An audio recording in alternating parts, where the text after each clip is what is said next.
Well, if you're looking to do a little holiday crafting this weekend, we have an idea for you. We do. Farmer John.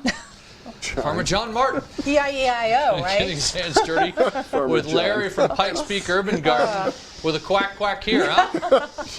Farmer John, I love it. Here a quack, there a quack, everywhere a quack, You know the quack. song. Yes, we were hanging out with Larry from Pikes Peak Urban Garden. So that threw me. I had a thing I was going to say that was witty, and that just kind of threw me off. Oh, that's great. Yeah, Larry, we are talking about seed tapes and plantable greeting cards. It is odd to perhaps be talking about planting in December when Joe's talking about snow, but you can't prepare enough, I suppose. And this is the gift that keeps giving, huh? It is. It's great. You know, here's a little greeting card that I made. And we use construction paper. If you have blotter paper, that works too. You can also use just cut up newspaper. Right. But what we're going to show you now is if you design your own greeting card, and it's made out of like construction paper. And the reason for that is that it's absorbent, you know. Right. And we're going to show you how to make this seed tape right here. And you notice this has little seeds embedded in wheat paste flour right there. Mm-hmm. And we're going to do the same thing on a card here so that they can just cut this card, plant it right in the garden. Right. And the important thing as we're talking about this is the spacing of the seedlings. You know, on the back of every seed pack, you'll notice that it tells you how to space your seeds. Correct. And some of these seeds are so tiny, it's difficult to space them. But if you can use this method, you can do it well. Now, you did one of these here the last I did a good job. Last bit. You did one of these. I think this was it. Mm-hmm. And he spaced. John spaced the radish seeds in this. And all we're going to do, you can do it on this construction paper. Sure. We're just going to put dots of this wheat paste on your card. And we're going to space them what it tells you to do on the back of the card. About an inch or so apart. This says about 1 inch on this card. And again, this paste, all this is water and flour. That's it.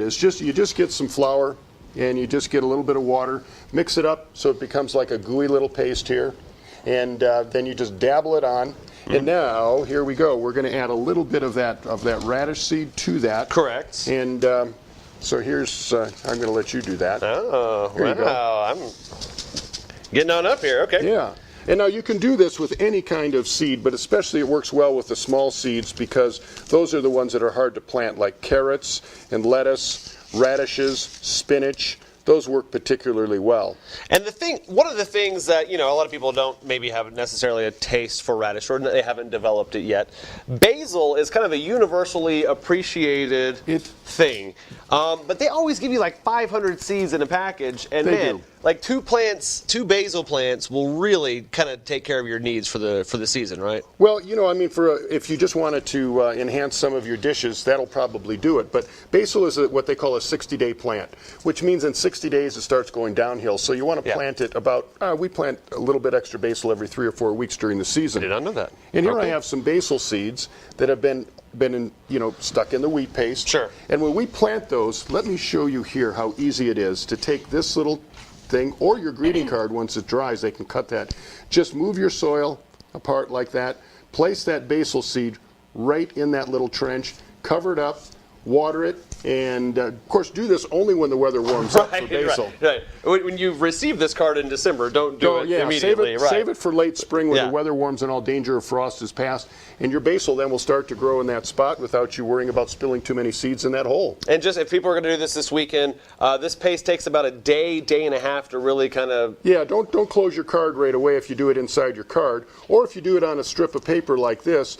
As you know, we label ours so that whoever you send it to knows what they've planted. Right. And just set that inside the card, close it up, and send it with some planting instructions. Plant in spring, 1/2 inch deep, water daily, and they're going to have a great garden come summer. All right. That is Larry for more of his amazing tips and tricks. Amazing. Amazing is a top shelf word. I realize that, Larry, but that's where I am right now. Okay, now is there a challenge coming on here? There is a challenge. Kimberly, we're going to have a homemade Christmas card create-off. Create-off. I have brought construction paper for everybody in the studio here, along with plenty of seeds, and I'll let you guys decide who gets judged to have the cutest and best greeting card for the season. Oh, there you go. Game on. Real quick, ppugardens.org.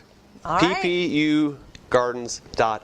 Yeah, and we have directions. We have directions right there for growing seed tape. Go to Kids Corner, and It's free. Oh, we got kids crafts, Kimberly. Yay! Yes. Am We I can do allowed it. to use scissors? Are we allowed to use scissors? I got some rounded ones in my Okay, desk. good. Safety first, right? No running. All right, John, thanks.